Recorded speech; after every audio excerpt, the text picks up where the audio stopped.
wote kwa nini watu wanateseka kwa Marekani wao?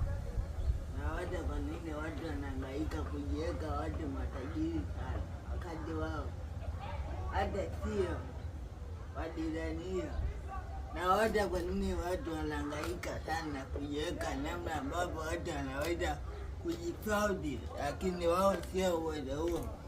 Wanaiweka kuwa matajiri wakubwa, wanaiweka katika namna ambayo wakiishi wao wanaonekana wamejipata, lakini hata wajijipata. Mwonekano wako unaweza kukusababishia uonekane mtu mbaya sana, lakini mwonekano wako unaweza kukuaibisha baadaye. Hiyo mwonekano mzuri unaweza kukudefine wewe kuwa mzuri, kwa sababu utakuwa na uwezo kupita. Unapretendi kila siku, utamwigidia nani kila siku, wakati haya maisha maigizo ni yana mwisho.